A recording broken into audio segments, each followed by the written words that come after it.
Pertama, apa sunnah-sunnah di bulan Sya'ban sebagai tuntunan Rasulullah persiapan ke bulan Ramadan. Saya mohon fokus betul pada hal ini. Saya akan sangat fokus terkait dengan waktu kita dan juga terkhusus dengan, mohon maaf, ini yang paling penting kita praktekkan sekarang supaya Ramadannya lebih berkualitas. Ya. Satu, ada sunnah yang berlaku di malam hari, hanya malam. Sunnah yang berlaku di siang hari, dan ada sunnah yang tidak dibatasi dengan siang ataupun malam. Keduanya. Ini poinnya. Hati-hati ya, fokus. Jadi ada sunnah di malam hari, ada sunnah siang hari, ada sunnah tidak dibatasi dengan siang ataupun malam, itu berlaku di keduanya. Ini sangat penting untuk menentukan ke Ramadan kita. Saking pentingnya, ini tintanya pun tidak mampu menuliskannya lagi. Oke. Baik, kita langsung cepat saja mulai.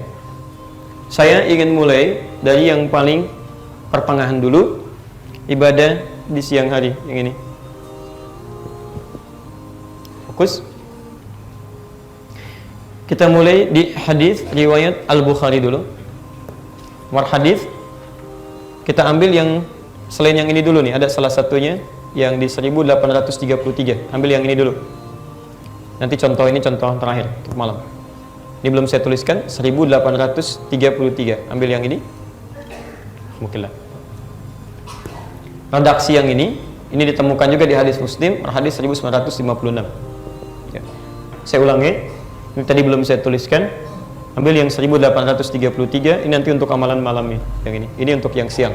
1833, ini hadis Muslim, hadis 1956. Baik. Keterangan Sayyidah Aisyah radhiyallahu taala anha. Perhatikan kalimatnya. Ya. Lima makna ma ra'aitu Rasulullah sallallahu alaihi wasallam. Saya enggak pernah lihat Rasulullah sallallahu alaihi wasallam, haqqallah. Istakmala Ramadan, istakmala siyamahu, menyempurnakan puasanya illa Ramadan, kecuali di bulan Ramadan. Jadi Sayyidah Aisyah tidak pernah melihat Rasulullah puasa penuh selama sebulan, begitu sangat baik ya. Kecuali kata beliau, saya lihat di bulan Ramadan, di penuh puasanya, sempurna. Nah, yang menarik kalimat selanjutnya, wa ma yaqfulu siyamahu minhu fi Sya'ban. Dan saya tidak pernah melihat beliau memperbanyak puasa sunnahnya kecuali di bulan Sya'ban. Sya'ban ini perbanyak puasa. Ini poinnya. Ini bisa didapatkan di Al-Bukhari, hadis 1833, termasuk di hadis Muslim, hadis 1956. Di sunnah yang pertama yang diajarkan Nabi, kesaksian Sayyidah Aisyah, juga dipraktikkan oleh beliau, adalah ketika masuk Sya'ban di siang harinya sunnah Nabi perbanyak puasa. Jelas sampai sini? Ini menarik ini. Bukan sekedar Nabi tunjukkan kepada para sahabatnya, umatnya, tapi beliau sendiri praktekkan ini. Ya, beliau banyak puasa di sini. Apa di antara manfaatnya memperbanyak puasa saat di bulan Sya'ban sebelum ke Ramadan? Perhatikan, bukankah tadi kita ketahui di awal bahwa tidak semua orang-orang ketika masuk di bulan Ramadan sudah terbiasa puasa sebelumnya? Maka Nabi mengajarkan kepada khususnya orang-orang ini, atau bahkan yang telah biasa puasa, agar coba berlatih puasa di Sya'ban. Latihan perbanyak, sehingga ketika masuk ke bulan Ramadan, tubuh ini sudah bisa beradaptasi, secara biologis sudah kuat untuk masuk menunaikan puasa, sehingga ketika dia masuk ke Ramadan, ini sudah bukan latihan lagi, tapi sudah normal dia jalani. Baik. Kalau sehari banyak tidak? Sekali puasa banyak tidak? Halo? Satu itu banyak tidak? Yang bilang banyak angkat tangan. Yang bilang tidak? Yang enggak jelas. Baik, satu banyak tidak? Ya, dua, tiga. Masya Allah. Sunnahnya tadi apa? Perbanyak puasa. Sekarang perhatikan, kalau ada redaksi perbanyak, ini dalam hukum, dalam fikih itu bisa relatif sifatnya. Tergantung siapa yang menunaikannya. Bagi Anda, satu sedikit, barangkali. Tapi bagi yang nggak pernah puasa, satu itu bisa panjang, Pak. Sebanyak. Nahan-nahan, nggak pernah puasa, tidak sedikit. Mungkin yang pertengahan dia tiba-tiba batal dan sebagainya. Ya, jadi ketika kita akan ini, kita bisa ukur diri kita, tidak harus samakan dengan orang lain. Terkhusus cek ke rumah, coba dilihat. Barangkali Anda biasa puasa, bahkan puasa Nabi Daud. Sekarang puasa, besok tidak. Lusa puasa, selanjutnya tidak. Tapi kan anak Anda belum tentu. Dan apalagi kalau misalnya adiknya sudah mulai balik sekarang, maka Ramadan tahun ini bukan latihan lagi, sekarang sudah praktek. Maka mulailah di Sya'ban, biasakan dia puasa. Masya Allah. Jangan dipaksa ya, perbanyak, mulai sehari dulu. Ya, besok Kamis misalnya kan, Masya Allah, puasa. Dan Anda pun kalau bisa sekeluarga puasa, supaya dia tuh terstimulus. Ya, dia semangat untuk puasa. Bapaknya puasa, ibunya puasa, anaknya puasa. Mulai latihan. Dan Masya Allah, ibu pun kalau sedang libur misalnya, ada masa haidnya, nggak apa-apa. Ya, Anda makannya diatur, tahan, untuk menunjukkan bahwa menghargai si anak yang sedang puasa. Cari ruangan tertentu, waktu tertentu. Ya, jadi begitu si anak yang misalnya berusaha, belum tentu dia final sampai dengan ke maghribnya. Begitu zuhur dia buka, mau buka, karena masih tahap latihan, nggak apa-apa. Ya nak, Masya Allah. Apresiasi dia Pak. Puji dia. Ya, puji kepada Allah Subhanahu wa Ta'ala, tunjukkan kepada dia. Nah, Masya Allah, Alhamdulillah ya. Dulu, mama waktu seusia kamu nggak bisa sampai zuhur begini. Kamu sayang bisa bertahan sampai jam 1, Masya Allah, pintar anak papa ya. Besok sampai asar ya. Masya Allah. Besok dia coba lagi sampai asar. Besoknya lagi sampai maghrib, Masya Allah. Begitu sampai dia ke masa maghribnya, tambah lagi, Ramadan, dia sudah tidak mengeluh. Itu poinnya. Barangkali ada yang baru masuk Islam juga, belum terbiasa puasa gitu kan. Nah, Anda bisa latihan saat ini. Ya. Tanya kawan Anda, dekati, bimbing dia, mulai puasa, sehingga bisa terbiasa dengan ini. Masuk Ramadan, dia sudah bisa menunaikan dengan baik sampai sini. Paham ya? Baik. Saya punya pengalaman spesial yang ini nih. Saya sekitar 3-4 tahun lalu ke Kalimantan Timur, ya, kemudian memberikan tausiah pada masyarakat. Ada yang menangis, yang macam-macam, tiba-tiba ada preman tobat Pak datang, betul, nyampaikan persis di hadapan kita, ya. Jadi begitu menyampaikan, Ustaz, saya ingin berubah lebih dekat dengan Allah. Saya sudah berusaha mendekat kepada Allah. Pertanyaan saya dulu banyak meninggalkan puasa Ustaz.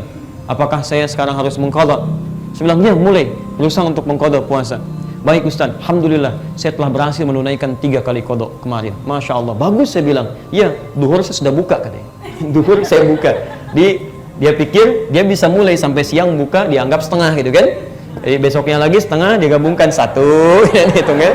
Sekali lagi setengah gitu kan. Nah, jadi ini ada sesuatu yang perlu disampaikan. Tapi poinnya juga ada orang-orang yang memang belum terbiasa mengerjakan itu, walaupun mungkin dia sudah masuk dalam tahap yang cukup balik menunaikannya. Jelas ya? Baik.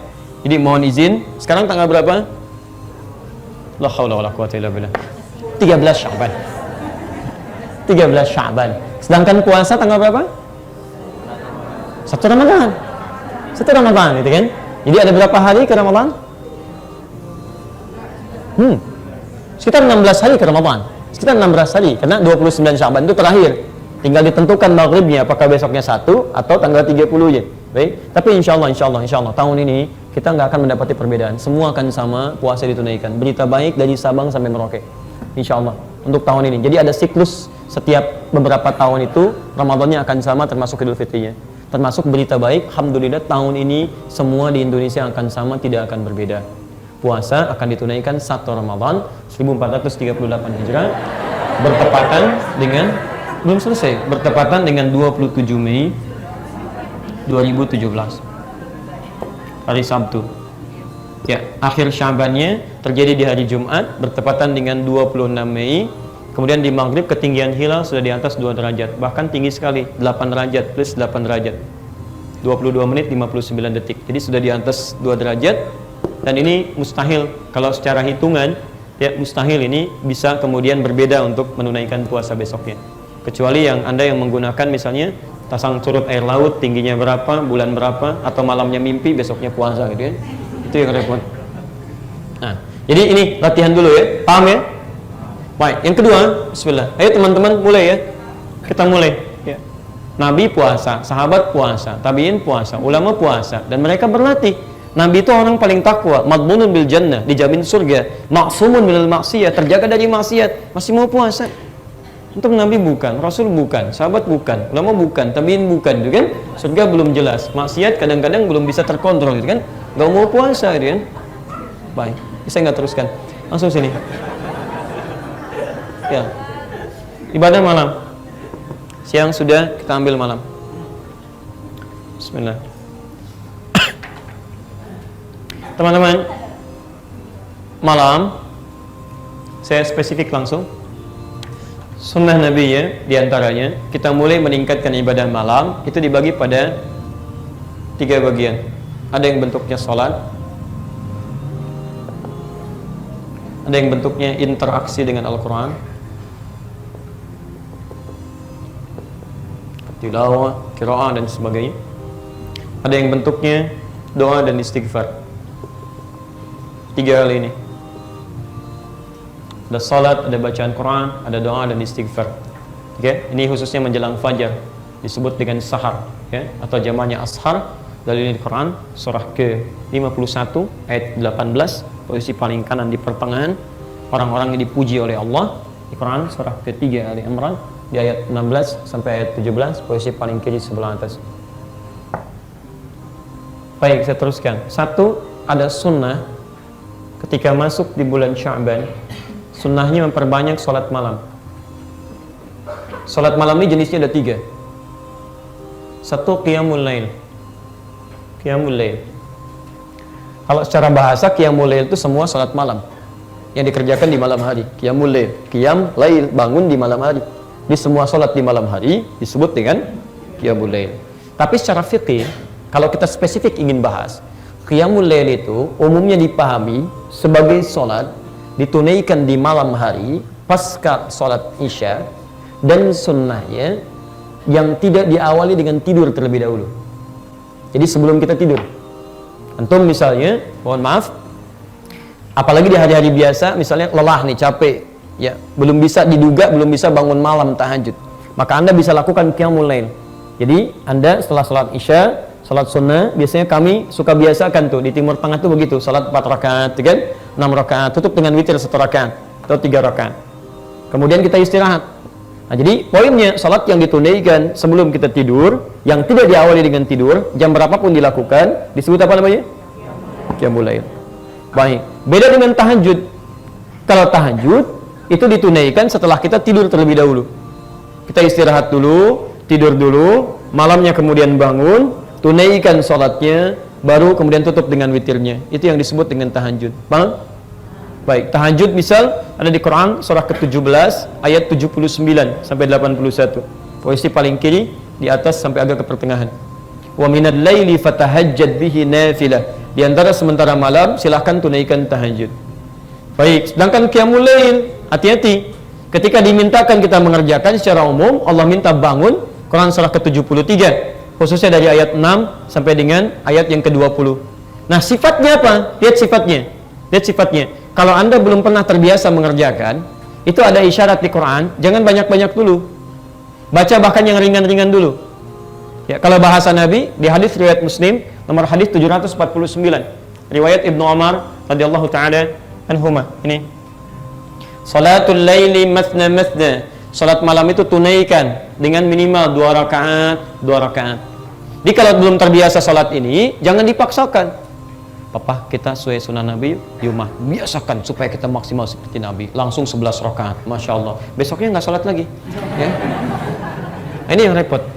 Jadi kata Nabi saja, itu menyarankan pada kita, ayo coba biasakan dulu, mulai 2 rakaat. Kan? Terus 2 rakaat lagi, 2 rakaat lagi. Wa idza khasya ahadakumul fajra.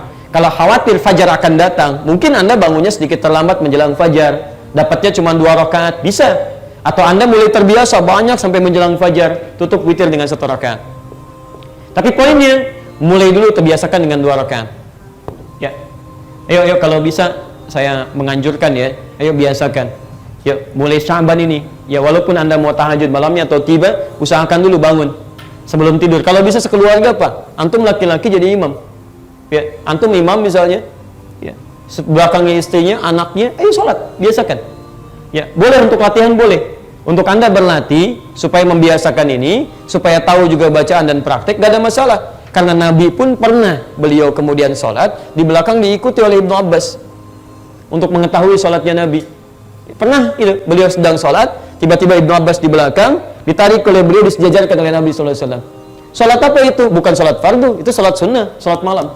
di rumahnya Sayyidah Maimunah, ditunaikan dengan 13 rakaat. Hati-hati ya, hati-hati. Saya sering memberikan masukan bahwa ada orang-orang yang menolak untuk sholat berjamaah di malam hari, tapi anehnya menggunakan hadis yang sama untuk kasus yang berbeda. Misal, saf kita kalau kita berjamaah, misal imamnya satu, dan pasti imamnya satu, kan? Makmum satu, jadi imam satu, makmum satu, kan? Ini safnya sejajar, sejajar. Jadi ini imam, ini makmum. Pernah dengar itu? Yang ikhwan laki-laki sejajar, kan? Hadis apa yang digunakan untuk itu? Yang ini. Tapi tanyakan kembali, itu sedang sholat apa Nabi? Kan bukan sholat fardu, itu sholat malam. Sebagai latihan untuk Ibnu Abbas. Jadi beliau sholat, Ibnu Abbas di belakang jadi makmum. Kenapa Anda bisa mengatakan sholat malam itu nggak ada dalilnya? Itu bid'ah. Tapi Anda mengambil hadis ini untuk mengatakan saf sholat kita sejajar. Kan aneh. Anda menggunakan hadis yang sama untuk satu kasus, tapi menolak hadis itu kasus yang berbeda. Padahal pekerjaannya berlangsung sama. Mereka sedang sholat malam, di belakangnya ada makmum, disejajarkan oleh Nabi. Artinya kedua-duanya berlaku. Hanya persoalannya kapan kemudian Nabi mengajarkan itu. Ya, maka dipahami oleh para ulama, Ibnu Abbas sedang berlatih, masih kecil, diajarkan bagaimana suasana sholat malam plus dengan bacaannya. Maka di sini disimpulkan, Anda boleh kalau ingin praktekkan sholat malam dengan tujuan misalnya membiasakan kepada anak-anak atau kepada keluarga. Kalau sudah biasa silahkan masing-masing bangun, tunaikan, mohonkan hajat masing-masing dan sebagainya. Mengerti sampai sini? Baik. Jadi Bapak Ibu sekalian, lihat, hidupkan malam ini, ajarkan. Dan kepada anak-anak, lihat, bangun malamnya cukup bagi mereka faqra'u ma tayassara minal Qur'an. Kata Al-Qur'an, baca yang ringan-ringan. Ringan-ringan aja, nggak usah banyak-banyak dulu. 2 rakaat ringan. Dan ringan itu bisa relatif. Bagi anak-anak ringan itu rakaat pertama qul huwallah, gitu kan? Rakaat kedua misalnya qul a'udzu birabbil falaq, atau ini al-falaq, ini an-nas. Begitu antum jadi imam hari pertama al-falaq, kedua an-nas, kedua lagi al-falaq, an-nas. Besoknya anaknya tanya, "Pah, kok al-falaq melulu sama an-nas?" Ah, berarti yang nanti Bapak tambah 4 rakaat ya. Ad-duha dengan alam nasyrah. Selanjutnya 3 dan 4-nya al-falaq, an-nas. 2 hari berikutnya 4 rakaat. Tutup dengan witir. Naikin lagi. Bisa relatif. Kalau Nabi, ya seringan-ringannya Nabi 100 rakaat. 100 ayat, maaf, 100 rakaat. 100 ayat. Rakaat pertama. Betul. Pernah Hudzaifah al-Yamani, Al-Mughirah bin Syu'bah, Abdullah bin Mas'ud datang kepada Nabi, kepada Sayyidah Aisyah. Di Al-Bukhari nomor hadis 2008 sampai 2012. Ini suasana ini nih yang dihidupkan. Ya, kata mereka, kaifa kanat salatu Rasulullah sallallahu alaihi wasallam? Bagaimana salat malamnya Rasulullah? Kata Sayyidah Aisyah, jangan ditanyakan bagaimana bagus dan panjangnya bacaan beliau. La tas'al an husnihinna wa thalihinna. Penasaran dari situ, berapa malam berikutnya diikuti salat di belakang Nabi. Masya Allah. Ternyata luar biasa. Rakaat pertama bacaannya tuh indah, khusyuk, tenang, nyaman, kan? Enak bacaannya itu. 100 ayat kata Hudzaifah al-Yamani. Rakaat pertamanya itu 100 ayat. Jadi kalau berhenti beliau di ayat tertentu terkait dengan doa, beliau berdoa dulu. Ayat surga, beliau memohon kepada Allah supaya umatnya masuk surga. Neraka supaya dijauhkan dari neraka. Itu indah sekali. Kadang-kadang kata Abdullah bin Mas'ud pernah lewat daripada itu. Jadi begitu mengimami rakaat pertamanya 100 ayat Al-Baqarah lewat sampai ke Ali Imran. Al-Baqarah 286 ayat, Ali Imran 200 ayat. Dikira Abdul Mas'ud akan ruku, ternyata nyambung ke An-Nisa. An-Nisa 176 ayat, 5 juz 4 halaman. Di rakaat pertamanya ringannya Nabi bisa 5 juz 4 halaman. Besoknya, ketiganya nggak ikutan lagi. Ya. Dan bukan capek, ini sudah biasa mereka. Kata Ibnu Mas'ud, ya, saya khawatir selalu berprasangka menduga kapan rukunya ini, yang ini atau yang sebelumnya, yang ini atau yang ayat mana, supaya beliau bisa mengambil itu sebagai sunnah ketika menjadi imam. Karena sering menebak, akhirnya beliau memilih untuk memisahkan sholat di malam-malam berikutnya untuk mengambil kebiasaan sholat dari ajaran Nabi. Tapi poinnya, beliau itu tenang, nyaman. Bahkan setiap 2 rakaat berhenti dulu, duduk sejenak, beliau bacakan, Masya Allah, Allahumma innaka afu tuhibbul afwa fa'fu anni. Jeda, baca lagi, jeda, baca lagi. Sesuatu yang dikerjakan dengan tenang, nyaman, bahkan ada jeda untuk rehat sejenak, itu sifatnya disebut dengan tarwihah. Saya ulang, tarwihatun, gini.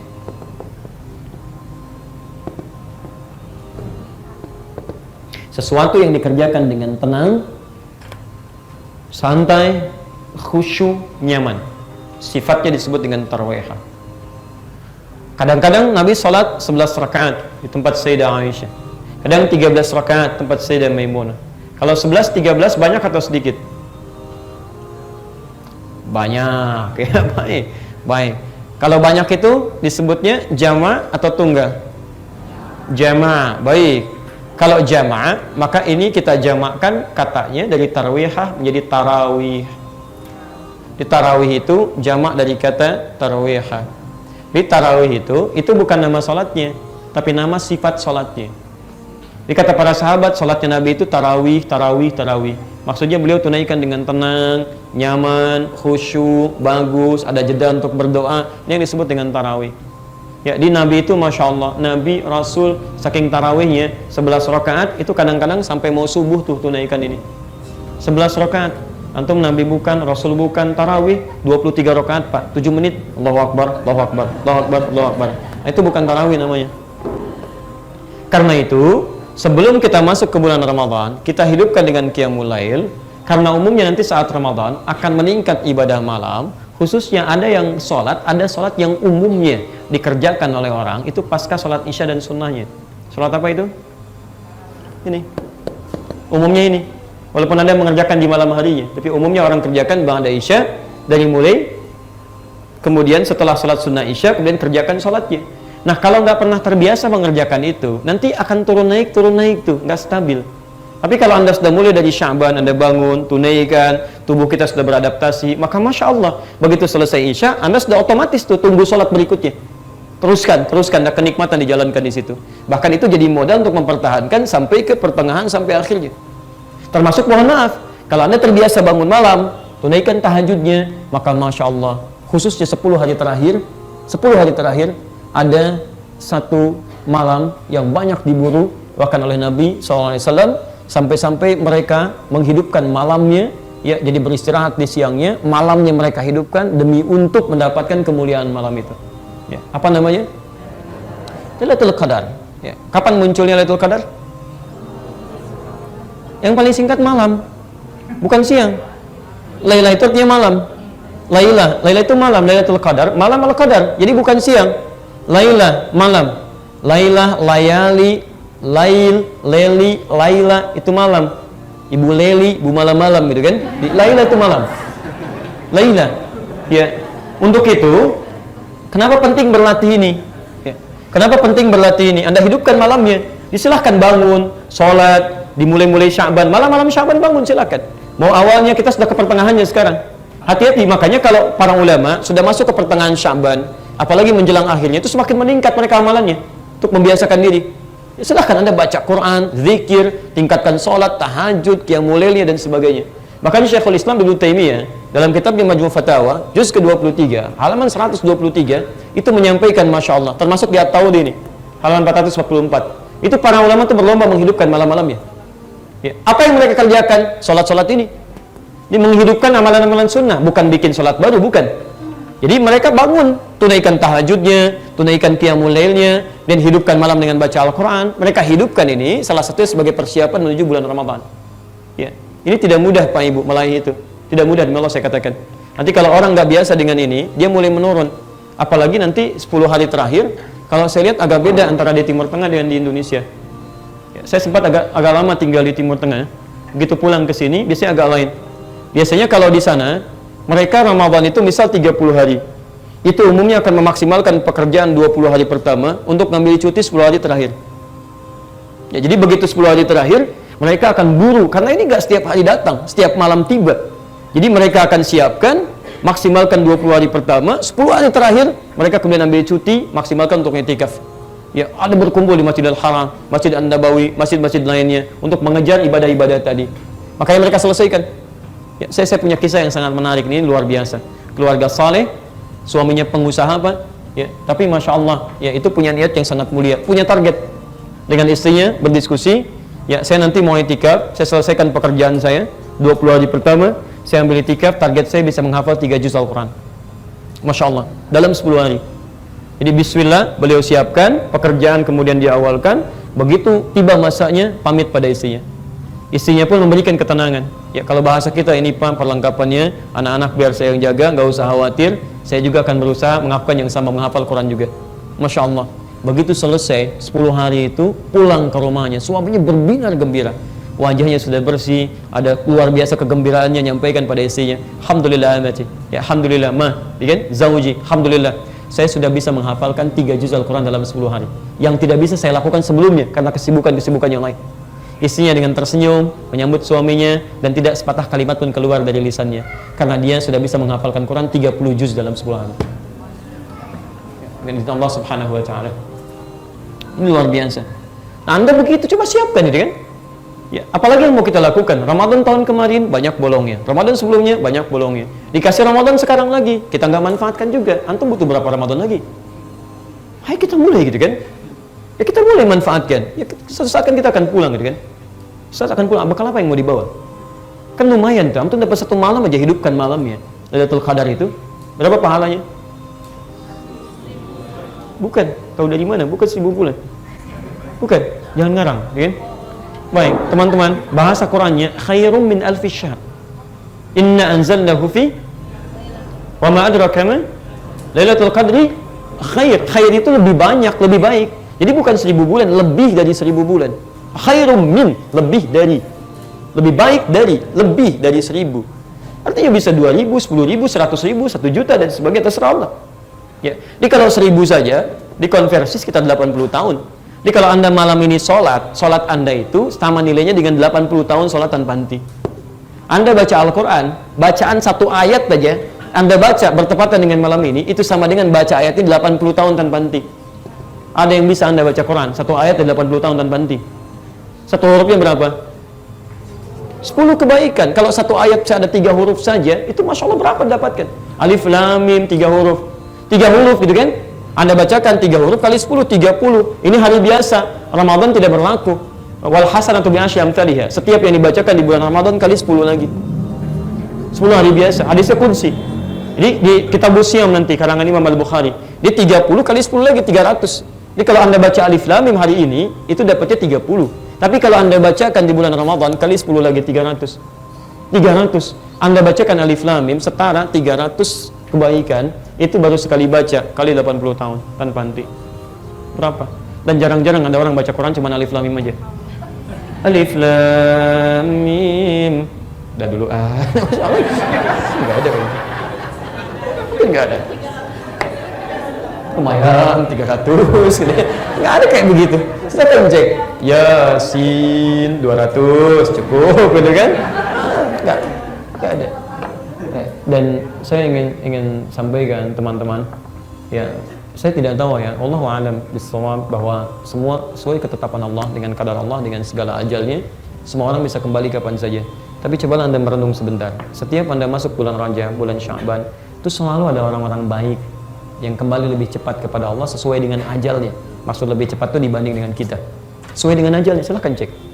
Ya, Sya'ban kali ini, ya seorang muslimah, Masya Allah, masuk Islam, ya dia belajar dengan baik, jadi ustazah, mengajar, ya kemudian kecelakaan di Cipali dengan suaminya, anak terakhirnya. Tapi kan sebab aja kecelakaan apa sajalah, yang penting meninggal.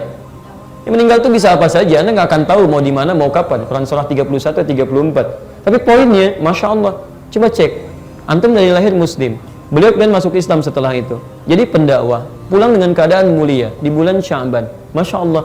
Mohon maaf, dulu Ahmad Muzammil, usia 37 tahun. Ya, dapat pulang di hari Kamis bulan Sya'ban. Ya, habis sholat subuh, tidak mendapatkan Ramadan sesuai dengan ajalnya. Barangkali menurut Allah sudahlah, kamu ini sudah banyak bekalnya, pahalanya sudah banyak, gitu kan? Ustaz Ja'far baca Al-Quran, gitu kan? Selesai baca Al-Mulk, meninggal dunia dalam keadaan yang sangat tenang, nggak mendapat Ramadan. Barangkali menurut Allah dipandang cukup bekalnya, kamu sudah cukup, sudah selesai, pulang, bekal kamu banyak. Ini kamu hadi hidayat, yang lainnya macam-macam masih butuh Ramadan tahun ini. Jadi kalau Anda diberikan Ramadan tahun ini, masih belum Anda maksimalkan juga, Anda butuh Ramadan berapa lagi? Dan yang paling aneh itu kita sadar bahwa banyak kurangnya. Kalau dikatakan banyak pahala, tidak. Merasa banyak dosa, iya. Kalau Anda sadar banyak dosanya, kenapa Anda tidak memburu pahala untuk menghilangkannya? Jadi kalau yang dulu-dulu sudah banyak yang sia-sia, sisanya jangan disia-siakan lagi. Kan aneh, orang merasa dulu banyak yang sia-sia, diberikan kesempatan masih disia-siakan. Makanya tidak sedikit orang yang nanti menghadap Allah minta kesempatan untuk kembali. Ada di Quran surah 63 ayat 9 sampai 11. Fa asaddaqa wa aqum minas shalihin. Ya Allah, berikan kesempatan Allah sejenak ya Allah untuk balik lagi mengerjakan amal saleh. Maka itu, ini ada kesempatan. Kita nggak tahu Ramadan dapat atau tidak.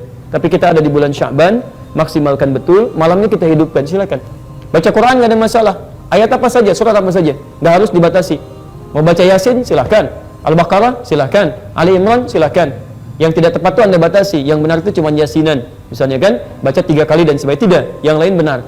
Ya, Anda mau Yasinan, silahkan. Yang lain Baqarahan, yang ini Ali Imranan. Isaan, gitu. Bukti, saya mau baca Yasin, Yasinan. Kalau kamu apa? Saya Anisaan aja. Masya Allah. Saya Ali Imranan. Ya, kalau papa apa? Baqarahan. Masya Allah. Ada masalah. Ya. Silakan hidupkan malamnya, Anda berzikir dan sebagainya.